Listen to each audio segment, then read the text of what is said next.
welcome all of my friends here in the city of Richmond, Virginia and surrounding counties. You've joined me on another segment of Plugged In. I am here with one of my dear friends and funny man himself, Mr. Chris Daniely. The show today, we'll be talking about, will the real men please stand up? There are so many men missing from the fiber of our society. There are so many men missing from their families. There are men missing from our everyday lives. What is the definition of a real man? What are some of the characteristics of a real man? What are some of the things that a real man just does not do? We're going to deal with all of those in our conversation today. Will the real men please stand up? Welcome to the stage, Chris Daniely, my friend. Welcome, my friend. How you doing, brother? Good to see you again, sir. Good to have you. Good to have you. In light of some very staggering statistics, we're finding that the men have vanished from the face of the earth. We have children wondering, where are the men? You have the women wondering, where are the men? And so we want to just dive into some conversation here. But before we do that, I want to just give some very alarming statistics that I did some research on. This is what I found out when we talk about the real men being missing. 24 million children in the United States live without their biological father. 24 million children in the United States live without their biological father. Here's another. In 2000, 11 years ago, there were about 1.35 million out of wedlock births in the United States. 1.35 million out of wedlock births in the United States. Watch this one. Listen to this one. Over 3 million children in the United States live with an unmarried parent and his or her partner. Staggering statistics. About 40% of children who do not live with their biological father have not seen him in the last 12 months. More than half of them have never been in the home. And 26% of those live in a different state than their children. Where are the real men, Chris? The statistics and the numbers are alarming. But we're in no way casting light short of what's really going on, because there's a lot of situations going on in our community with our men, not only black men, white men, Asian, Mexican, whatever. We're just talking about the state of men. Right. And just to hear those numbers are so alarming, because who's really being affected by the absenteeism? It's almost like you have a whole pie, but then you subtract the essence of that pie. What do you have left? And what is affected? What happens to the taste of that pie? What happens to it? Don't take my apples out of my apple pie. But let me tell you, don't take the sweet potato out of the sweet potato pie. You totally messed up my whole dessert. Exactly. See, if you make a cake without no sugar, bro, right, what you gonna have? You're gonna have a nasty mess right there on your hand. Nasty mess on your hand. And there's no way to reinvent. There's no way to apply the sugar into the cake once the cake is already finished. Come on, man, y'all get me. Come on, hold on. We getting deep now. The real issue is why. Why is that? Why is there the absence? Why is that? What makes these real men run away from true manhood? Wow. Is it something that they're fearful of? Is it something they're not taught? Is it something they're not shown at a young age? How can you? And we were talking earlier about, can a woman raise a man? Can a woman raise a man? That's a very good question. How is that possible? If in fact it is true she can, but she can't teach a man how to be a man because she is not a man. Wow. Now there's some people out here right now watching today. There could be a single mother raising 2 or 3 sons by herself. And congratulations. And congratulations. You're doing an excellent job. But the real thing that she really needs to put into those boys, she can't. Because her DNA, her genetic gender of who she is, she cannot put that into a man and make a man. She can have somebody imitate her, and that's what we're having in our community. They start to imitate their mothers, take on their mannerisms and their feminine side. She can make mimics of herself, but she can't create that man because he's not a man. Wow. Though they try. They try. But unfortunately, it just can't. And so that's why it takes And I put it like this: I am no way an expert in this thing. You are an expert because you said you're an expert. Only thing is that I've lived certain examples. Right. You know, my father wasn't in the household when I was growing up, so I understand. But I didn't let that limit me, and I didn't let that, you know, shape my foundation. I didn't allow that to shape the circumference of my actions just because I was missing a key ingredient. I had to therefore take something within myself and say, I need to learn how to survive, learn how to be that which I need to be. You know, and most men these days aren't doing that. They'd rather run and hide. What does it say? The best trained, best educated, best equipped troops refuse to fight. Refuse to fight. It's safe to say that some of them would rather switch than fight. And that's the same thing that's happened to these men. They're running and hiding behind enemy lines. And it is affecting the overall growth of our community, of our nation. But why are they running behind the enemy lines? Why can't a real man stand up, father his children, love his wife, be there as the leader for his family? Why are the men running behind enemy lines? But I can't even answer that question. That's a mega $1 million question. Call me right now. If somebody out there has an answer, please call us and give us that answer.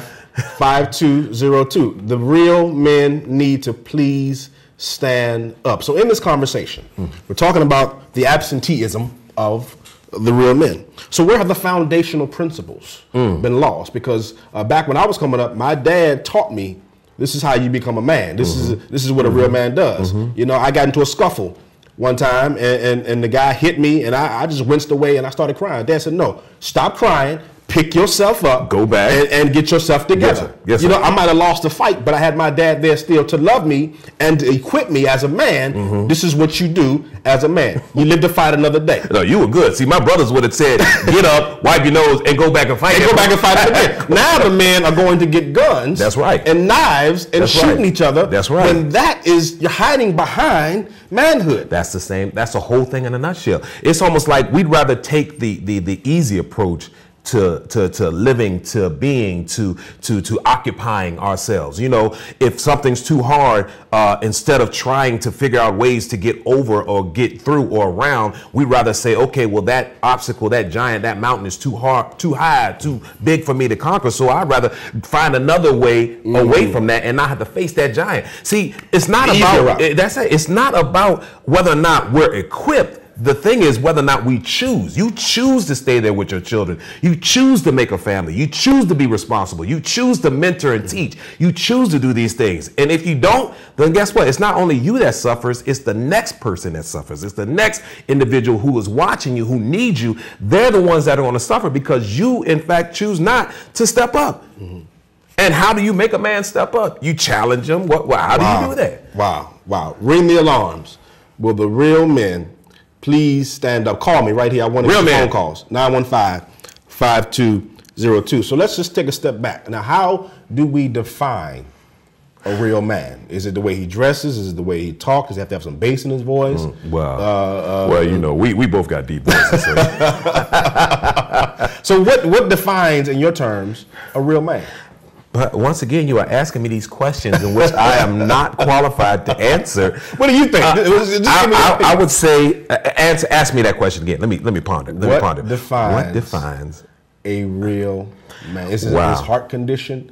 Is it his making a stand for what he believes in? Well, I would say two things. Okay. One would say a real man is defined based on his actions. Okay. Because you know, actions speak louder than words. This is true. Right? This is true. I can say I'm going to do something, but if you don't see me do that which I said I'm going to do, what does that make you question in your mind? Well, that brother just told me he was going to do something, but is he going to do it? So I would say actions louder than words. And another thing that can define a man is what he believes in, his purposes, his beliefs, what is true to him, what does he stand for? What do you believe? What is it that you're willing to place a stake in the ground and say, this is where I stand, this is what I believe, and I won't budge from it? What is it that pushes him to become better, to make him good to great? You know what I'm saying? Because we have good men, but not great men. We have good schools, but not great schools. You know, so I would say those two things I would believe would define a man. I would think those two things define me. Okay. So I would say that those things are great characteristics, great principles that would define a real man. Now, in my from my perspective, I think a real man stands up for something. Something. They used to say, if you don't stand for something, you're going to fall for anything. So a man is a man because he chooses to stand his ground, whether it's a political belief, whether it's a emotional belief, a financial stance. I want to stand my ground as it relates to this because this is what I believe in. Exactly. And a man that does not stand for what he believes in is not a good leader. He's not going to lead his family correctly. He's not going to lead his wife correctly. How can he? Because sometimes he may have to even stand up to his wife. Or his mate, you know, in a situation where, you know, well, come on. Yeah. That's another show right there. That's another show. That's another show. You know, but honey, I just don't feel. I feel strongly that we don't need to buy this car right now. Maybe I feel like, you know, let's go look at another house. You know, I feel like it's something. You know, a man has to be able to take a stand and lead his children, lead his family, be able to advise his friends and be able to advise his loved ones. A real man takes a stand. Takes a stand. That's what I believe. But let's go over to this right here. What are some of the things that a real man does not do? Well, and I put it like this. I run a mentoring life skills program called Iron Sharpens Iron. Okay.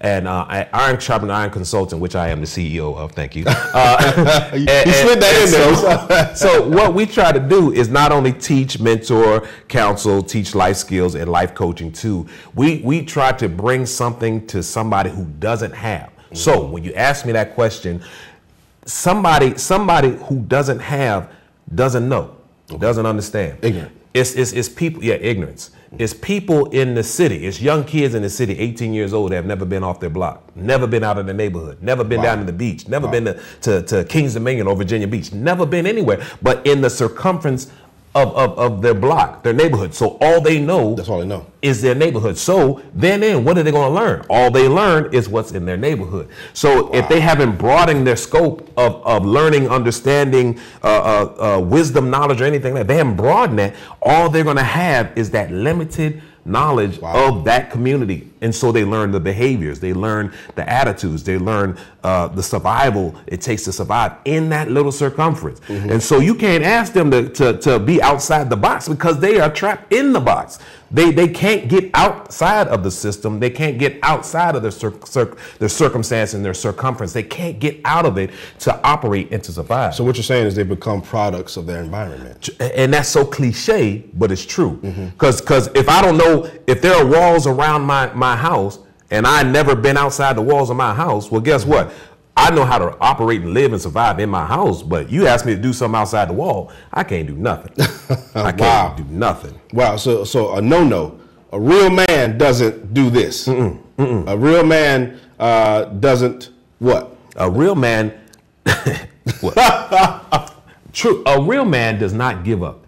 A real man does not give up. That's a good answer. That's a real man. A real man does not give up when obstacles, situation, circumstance, or life hits him hard or beats him down. A true man will always find a way to get up and get back in the ring, get back in the fight. Okay. You know, one thing I like about boxing movies. I like boxing, but I like boxing movies. So if you ever watch Rocky or anything, learn the principle of the thing. Rocky would get beat up every round. I mean, he'd take punishment, get knocked down, and they want to throw in the towel. The corner, one of them, he was like, throw in the towel, throw in the towel. Throw it in. But it took one man to speak to him in between the round. He said, you got it, Rock. You got it this time. You know what I'm saying? We'll get you. You may got beat down this round, but go back the next time. You can get. I'm gonna show you how to hit him here, hit him there, hit him there. One man encouraged him and inspiring him. So when he was down, when he thought he was defeated, that he had a belief in his ear that said, "Hey, look, I believe in you. Believe in yourself, and you can go out and fight." Real men, some men need that coach, that mentor, and that pastor, that shepherd, that advisor, somebody to tell them, "Hey, look, get back in the ring. Get back in the ring." But what happens is that a lot of us men have them people say, I told you you won't go win. I told you you shouldn't fight. I told you you shouldn't do that. Oh, look at you, you failed. You know what I'm saying? Pointing the finger at you. To him now. But if you look at one of the principles that I always stand on in that movie, we're talking about Rocky, is that the second movie, when they were asking Apollo to fight Rocky again, right? And Apollo said, yeah, I'll do it. But his manager went to him and said, look, I watched you beat that man and beat that man, hit him with everything you got, and he just kept coming. He kept coming. He would not give up. He was like a piece of iron. He would not give up. He said, this is the type of man that we don't need in our lives. You know what I'm saying? Wow. So if we had more of those men who had the mentality that I'm trying to cause damage and more damage and keep going forward without sulking back, without running back and running behind lines. If we have more men that were overcomers in their mindset, it doesn't necessarily have to be spiritual, but it has to be a mental thing. It has to be a mental thing. It has to be a mental thing that you have to know that regardless of the situation, you need to cause damage to somebody, to something, to make sure that you learn, you grow, and you do. My whole thing is always go forward, never go back. Wow. Wow. Some interesting conversation on Plugged In. We got to get this man some water. Because I got my lips on fire. I'm like, we get ready to, actually, we got a phone call. All right. All right. Phone call? Okay. Good afternoon. You called Plugged In. Hello. Hi. How are you? Gina. Hi. This is Gina. Okay. You have a question for us today, or you have a comment? Yeah. Okay. I wanted to say, when a man he keep on beating a woman, what does that mean? When a man is physically abusing a woman, he's putting his hands on her. So now we're getting to a whole other place where now we've got some domestic dispute. I don't think that a real man puts his hand on a woman, but that comes from being taught that as a child. What examples did you have? Did you see your father beating up on your mom? Did you see your brothers beating up on your sisters? I think it's wrong to do. It's definitely a wrong to do, but sometimes that man has not had the proper upbringing and the proper support and the proper teaching that shows him that this is something that you should not be doing. You want to chime in on that? Yeah. Thank you very much. I just want, but sister, let me tell you this right here, though. You know, just because a man has put his hands on a woman does not always define as that to being who he is or how he feels about that woman. Men have a problem with learning how to control their anger and express themselves when they're upset. If a man has a situation where he has struck you or put his hands on you, sister, you know, I think that man is limited in how he expresses himself when he's upset like that. What Lewis said is so key. A man should not hit a woman. But of course, we know that there are men out here who put their hands on women. There are men out here who try to control women based on fear, based on emotions, and based on aggression. So a man can learn how to express himself in other ways. But when he puts his hands on that woman, I wouldn't say that's condemning to that man, but you have to understand the situations in which he's dealing with as far as how he learns to express himself when he's upset. But true, do not let a man put his hands on you. There are some places you can do. You can kick him in the no-no square. You know, you got to do something, but do not allow a man to put his hands on you, first of all, but try to understand that man needs to learn other ways to express himself when he's upset. Wow. Well, thank you for calling. Thank you. Okay. Have a good day. It's a big no-no to lay a hand on a woman. Here's a bit of advice for the men. If you are upset at your woman, the best thing that you should do before you lay hands on her is to what? Walk away. Walk away. Because what you end up doing is you end up damaging not only your credibility with that woman, but now you're damaging your relationship, and you could potentially really harm a woman physically and mentally. Exactly. And you can go to jail. So the best thing you want to do as a man, never lay your hands on a woman. Okay? Walk away. Say, listen, I need a couple of minutes to get myself together. I'm going to do the wise thing, because if you lay your hands on her, the police are going to come and they're going to pick you up and you're going to jail. Exactly. Okay? It is called physical domestic abuse. It is assault. It is battery. It is anything that you can put your hands on. And so that's something you really just want to stay away from that altogether. And it's wrong. And it's wrong. It's wrong. You know, the Bible talks about how the man should give honor to the woman as the weaker vessel. Doesn't mean that she's weaker emotionally. That's right. It just means that physically she may not be able to handle the strength of a man. That's right. And so you don't put your hands on her. I teach my son. And you know, one day y'all might hit the wrong woman. You know what I'm saying? Oh my goodness. She ain't want to be played with. You hit the wrong woman, Jack. You oh my. You have started. You might wind up being the domestic abuse victim. But we want to stray away from that. We get ready to cut to a commercial break. But when we come back, we want to talk about the difference between a male and a man. The difference between a male and a man. Don't go nowhere. You join me on Plugged In. I'm Lewis Johnson. We'll be right back.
You've joined me back on the set of Plugged In. We have an exciting show today. If you have already missed some of the show, we've had some exciting, stimulating conversation. Will the real men please stand up? Men are missing all over the place. They're missing from the household. They're missing from their children's lives. They're missing from the fiber of their families. And so this is the day where we talk about the conversation. Will the real men please stand up? Just to recap, a real man stands for something. He doesn't just let everything just slip by. A real man stands up for himself, and a real man does not put his hands on a female. But now, what is the difference between a man and a male? My goodness.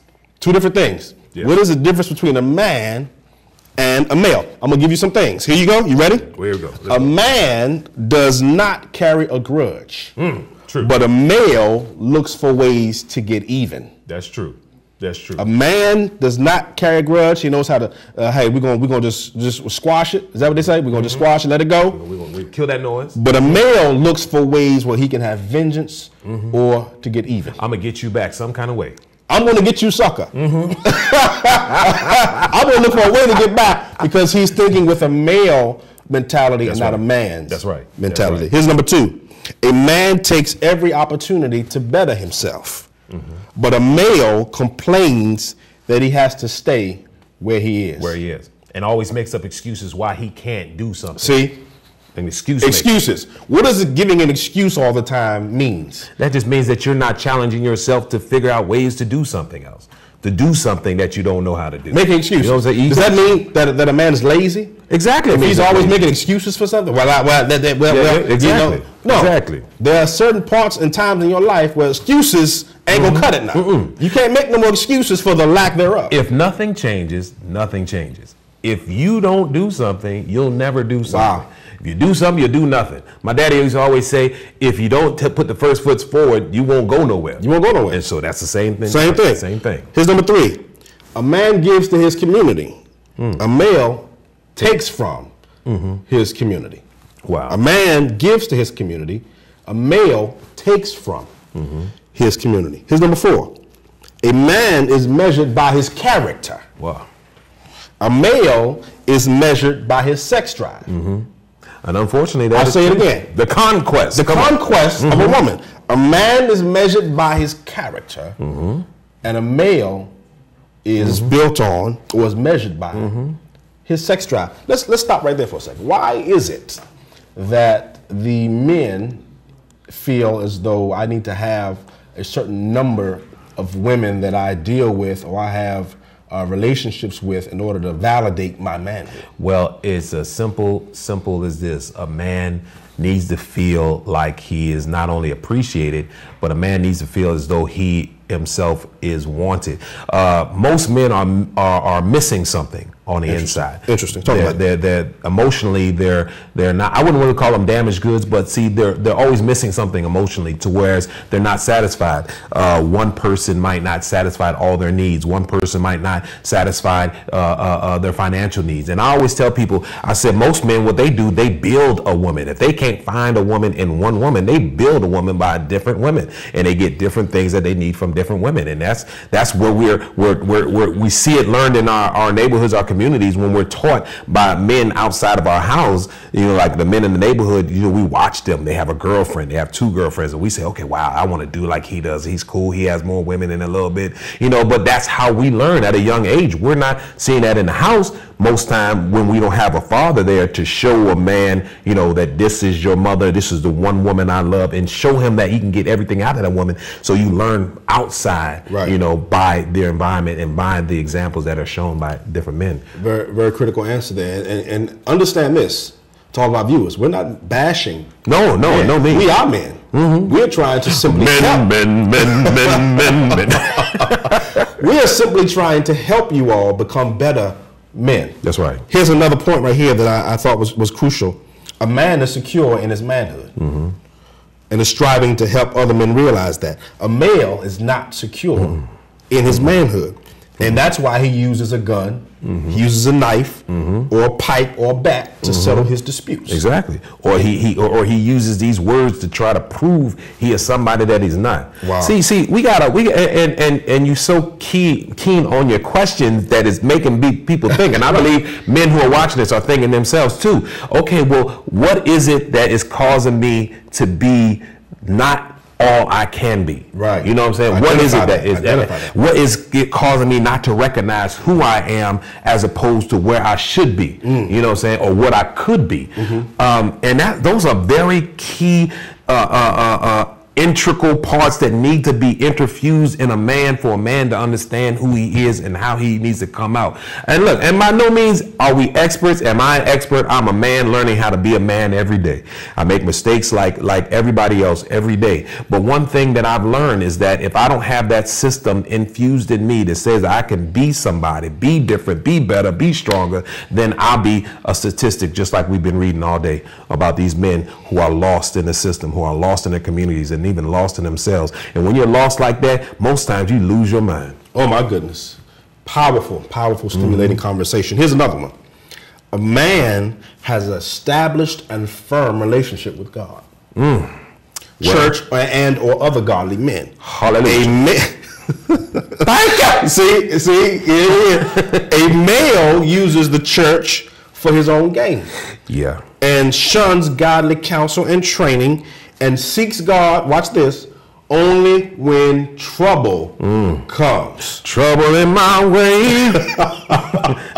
And that's a shame. And that's a shame that we're taught, we're learned, we understand the biblical principles of when situations happen, but most time, unfortunately, our faith is not tried until we are put in that fire. In trouble. You know what I'm saying? And I know God is just sitting back sometimes be like, Lord have mercy. I said, what happened to your faith on Monday? Now it's Wednesday. It's Wednesday. You're facing the obstacle. You learn how to fight on Monday, but you choose not to do it. Just like we said before, the best trained, best educated men refuse to fight.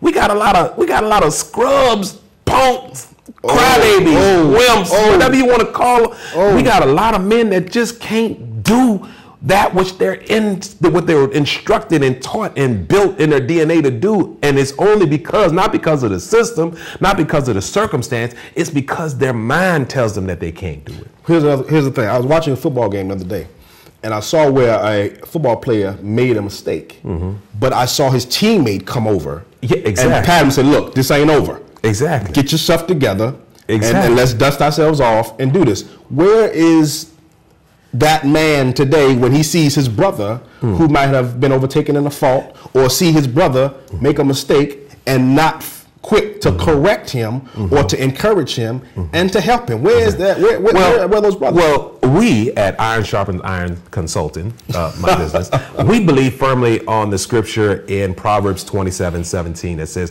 iron sharpeneth iron. So a man must sharpen the countenance of his friend, or a man must sharpen the countenance of his brother. And what that means is that it's our responsibility to be that coach, that voice in his ear. You ever see that movie where there's a devil and an angel on the shoulder and they're talking to the man and saying, yeah, do this. No, don't do that. Do this. We have to be that voice of reason.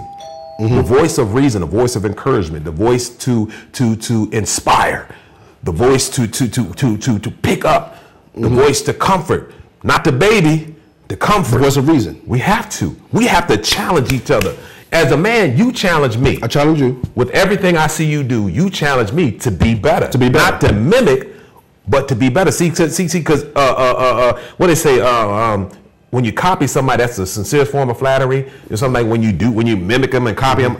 I'm not here. His job is not to create another Lewis Johnson. His job is to create a better Chris Damley. Right. Man, come on, man. That's good. That's good. That's good word. Take your text, man. Take your text. So my job, therefore, is as he encourages me to not then take my time to go encourage somebody else.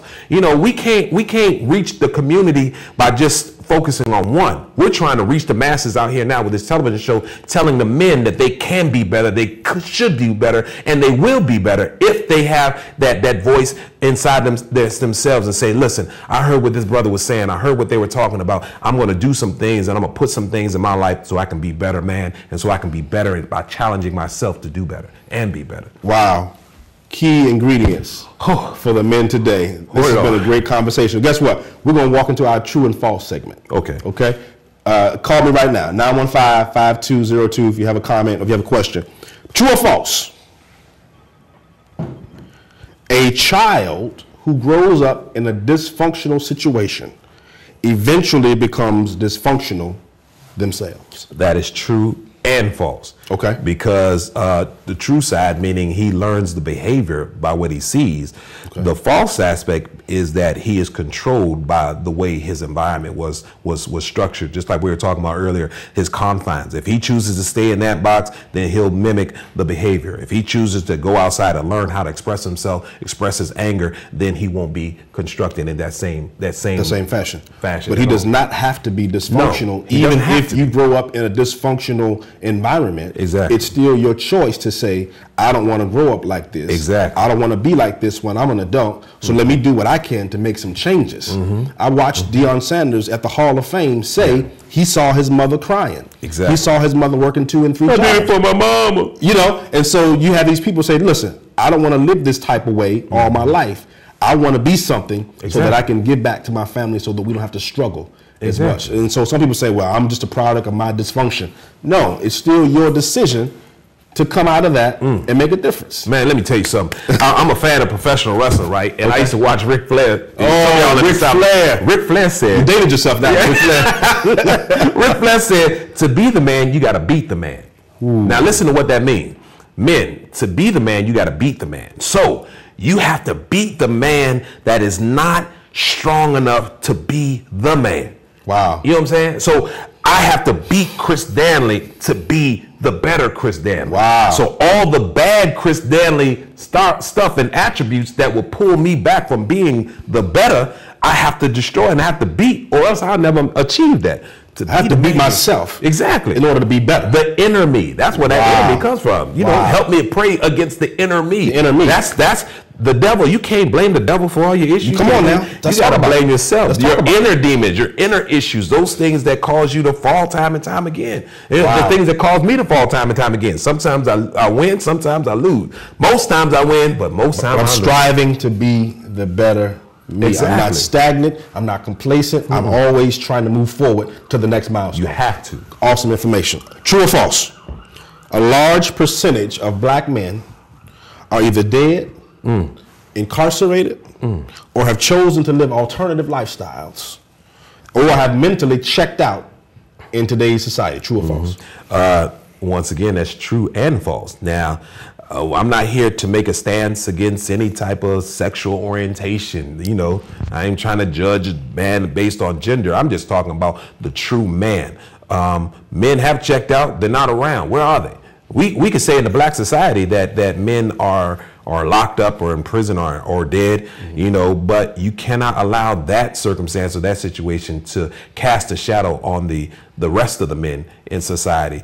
We have to be out of the number of statistics. We have to find a way to get ourselves out of these statistics because they're alarming. And so to have the true answer on where these men are or how these men are or if they are, you know, that's a question that you'll ponder forever. But it is a true statement that they have just, you take we were talking earlier, if you bake a cake without any sugar, you're going to have a cake, but it ain't going to be the cake that you want or that you desire. It ain't going to have the taste that you expect. It can still be a cake. Right. And once it's finished, you can't go back then and throw sugar in there to make it a cake. Right. Oh, it's going to be horrible and terrible. And you can't change the type of cake midway. No. You're setting out to make a chocolate cake and you put carrot cake ingredients. Exactly. It's not going to turn out to be a chocolate cake. If I want a chocolate cake, I want a chocolate cake.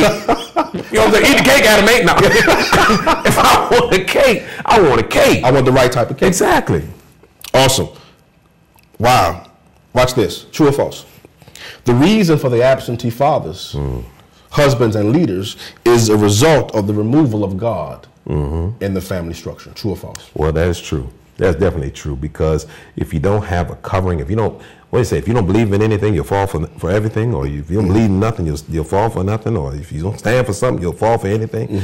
Those are the same things. I believe that truly it takes a true man who has figured out who he is in life and what his responsibility is as a pastor or bishop or whatever, to teach the men how to be better, not to be copycats like we were saying earlier, but how to be better. And it takes seeing that man in action to really duplicate his spirit in that man.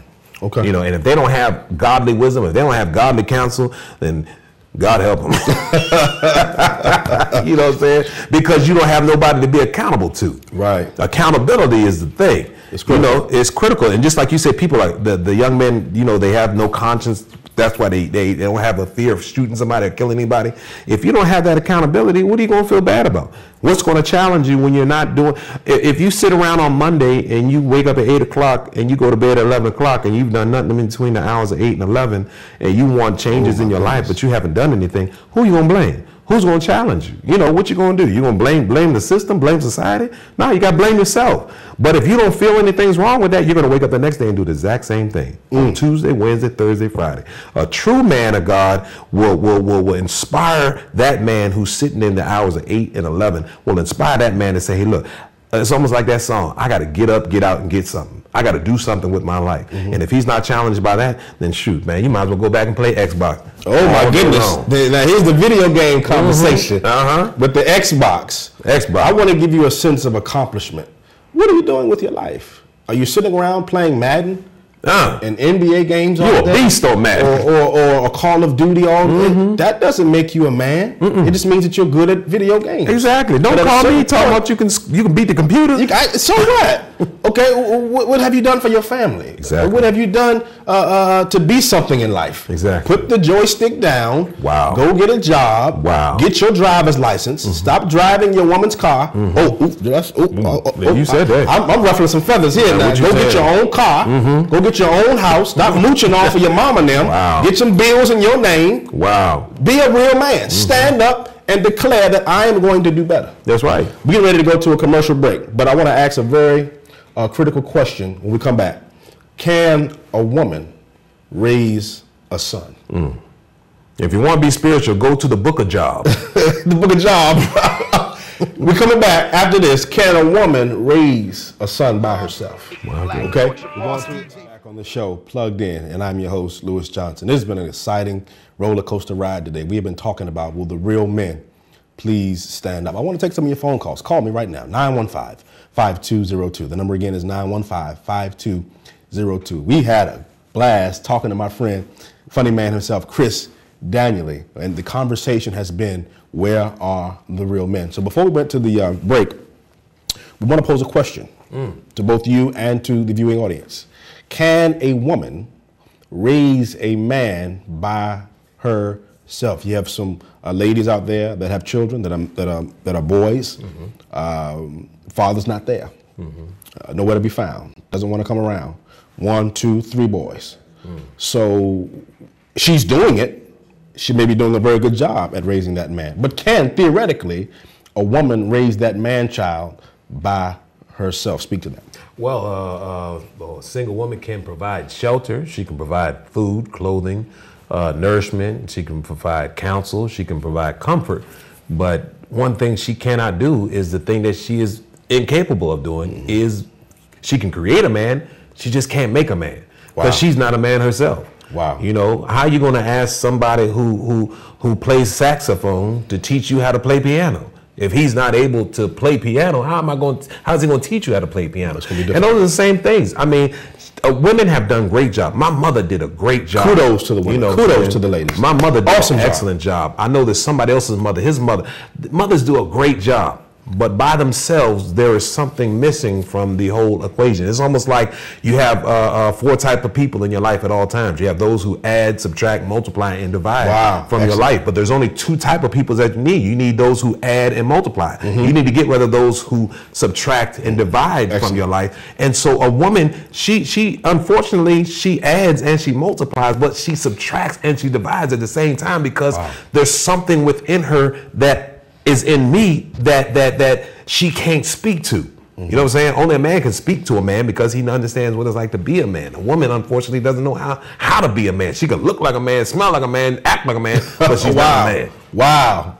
Or the flip side of that would be she might baby him a little too much. Exactly. He needs to be, you know, son, okay, you fell off your bike, get on up, wipe yourself off. But you got to be careful how you baby these kids because you know, ain't no baby supposed to cry like, ain't no baby supposed to cry like that. You know what I'm saying? But you might try to mimic your mom a little bit too much. Oh my goodness. Oh my goodness. So let's do a segment called Fill in the Blank. Okay. I want you to fill in the blank. Okay. Calls, I'm still waiting on you to call me. 915-5202. Where are the real men? Real men, please stand up. But a woman don't want no blank. Crybaby man. Oh my goodness. A woman don't want no cry baby man. If you're a man and you cry every time your bills are due, women don't want you. Wow. If you cry when you stub your toe. Stub my toe. You get a splinter in my finger. Talk about it. All women want that. Okay. So she wants a man that's, a man. She wants a man. Okay, some masculinity. That's right. And sometimes women don't they don't want to say it. They don't want to concede. But real women don't want no sour, cry baby. They want somebody that's going to take authority. Protector. You want a man that's going to step up and take charge. You know what I'm saying? If you always want, baby, what do you think? Baby, whatever you like to do. I bet she might like it at first, but you're going to get tired of that. You need a man to take charge. You know what I'm saying? I wear the pants. We're going to McDonald's. That's right. We're going to Burger King. I know you want to go to Burger King, but we're going to McDonald's. A real woman don't want no crybaby man. No crybaby man. Here's another one. You are a real man if you take responsibility. Take responsibility. My thing is this, I tell my kids this all the time. If you can deal with the consequences of your actions, hey, go ahead and do it. So a real man is just like this. If he can deal with the consequences of his action, that's taking responsibility. And if you don't take charge, take responsibility, then you're missing a key ingredient. Right. But it's okay for a man to bounce things off of his wife. Yeah. And how do you feel about no question this? Well, I was thinking about this. That's a part of the communication process. But at the end of the day, he has to take some responsibility. He has to have a voice. He has to have a voice. If he just goes along with the program, then what's the point of even bringing the issue to him? Wow. Good conversation here. Last one. The sign of a lazy man is his Xbox, PlayStation, computer, laptop. If you stay on those things all day just playing games, guess what? You're a game player. You're a gamer. You're a true gamer. Wow. But you out of the reality of life. You are missing the world go on. You are letting the world pass you by. If that's all you're interested in is these items. Wow. Here's some keys of advice here. Real men need to stand up, do a couple things. Strengthen your relationship with God. That's one. Thank you. If you have not been to church in a month, you have not been to church in a year, have not prayed, have not done anything from a spiritual perspective, you have to get that back intact. That means a lot to your spirituality. The doors of the church are open. The doors of the church are open. Is there one? Is there one on tonight? Call today. Call me right now. So strengthen your relationship with God. 2, love your wife. Yeah. Don't disrespect your wife. Yeah. Don't put your hands on her. Cherish. Do you love, honor, and cherish? I mean, those are the things that the preacher will ask you at the point of the constitution of marriage, the institution of marriage, rather. Are you planning to love, honor, and cherish this woman? Keep that intact. Honor your woman. Love her. Respect her. Cherish her. 3rd, discipline your kids. Love your family. This is a good segue. Have you ever seen any bad children just running around? And don't give me the cursing on TV. They kids just all the time. The curse on TV. You go in Walmart, the kids howling and fussing and throwing stuff. Here. You be like, I wish somebody would get them kids. Please, somebody get them. Where are the fathers when you see these bad children? Is it just that they don't want to discipline the children? Well, I'm like this. I'll your kids up if I see them acting up. You know what I'm saying? I better smack the hell out of somebody's child. No, you're not. No, you're not gonna do that. I won't do that to I won't smack a child. No, you're not gonna smack a child. You know what I'm saying? If it's time for you, you need to be steered in the right direction. The Bible said you spare the rod, you spoil the child. And trust me, my kids are not spoiled. But they know that it doesn't take a beating, me physically beating them down to get them to discipline themselves. But they know. All I got to do is what my grandma used to do. All I got to do is do a look, or say a word, or put my finger up, and they know. But see, that's gone now. You look at your kids, they look at you like what? Man. Well, the value system has changed. Where when I was coming up, and my dad looked at me, I straightened up. Exactly. Whatever I was doing that was wrong or that was out of order, I got myself together because I didn't want a belt at the end of the day. Exactly. And I knew had I continued going that route, I was going to get a spanking. I was going to get some sort of disciplinary action that I did not want to go through. Man, I see little kids, and I'm not saying our kids, those kids. You know what I'm saying? I see them scream at their parent. I don't want you. I hate you. You know what I'm saying? You ever see in the grocery store a little kid, you scream at his mama, and I'm talking about white kids. Scream at their mama. Oh, Lord. I hate you. Man, I wish a kid would. I wish a kid would. For real. But that's the thing. We're getting out of control. Time out and all that craziness, man, that ain't discipline. So let's talk about that. Time out. Does time out work as it relates to the disciplinary actions of a child? No. Do you punish them? Do you take away the phone, the cell phone, the laptop, the iPad? What is a good? And we're getting a little bit off topic, but I do want to talk about this as it relates to discipline. Well, time out is just that time out. What happens when it's time in? See, I haven't learned anything in time out. That's just prevented that child from doing that action that you put him in time out. Eventually, he's going to go back to time in. So what's the point of time out? No, we have to structure and teach. Just like with the men, we have to structure and teach when we're talking about discipline. We're talking about internal discipline. We're talking about mental discipline. You have to instill that, hey, look, this is what's required of you. This is what's expected of you. And anything else other than that which we've installed is not acceptable. It's not acceptable. And there is a consequence to this action. If you want to continue to cut up in school, there's a consequence. Exactly. If you want to talk back to your parents, I wish a kid would. I wish you would. Talk back to me if you want to. Call up. If your kids talk back to you, let them talk back to me. I'll tell you tomorrow. Talking back kids. Exactly. Oh my God, I've never seen so many kids who just talk back. What you want? You call me? What? Man, what? Are you serious? Boy, make me call on Jesus. But the formula though, the formula for today's man is to be responsible and to be accountable. Mm-hmm. Be responsible for your actions. Be accountable for your actions. Exactly. It's challenging out here for the women, but ladies, listen, you're doing a great job. If you are in a situation where the fathers are not present in your current relationship, continue to do the good work. You're doing an excellent job. You're doing a great thing. We've had a great conversation here today. Yeah. We're plugged in. My friend Chris Daniely on the show. Hey, you can hit me up on Facebook. I'm on Lewis Johnson, Richmond, Virginia. I'd love to hear your comments about the show. You can call this number, 915-5202. You can email me at pluggedin7@gmail.com. I'd love to hear your comments and your questions as it relates to the show. We've had a great time today. I pray that you received something that was inspirational, something that was impactful, that would somehow come in and make a difference in your life. I'm your host, Lewis Johnson. You've been with me right here on Plugged In. God bless you. To be the man, you got to beat the man. To be the man, you got to beat the man. That's a men. I appreciate you, man. Man, brother.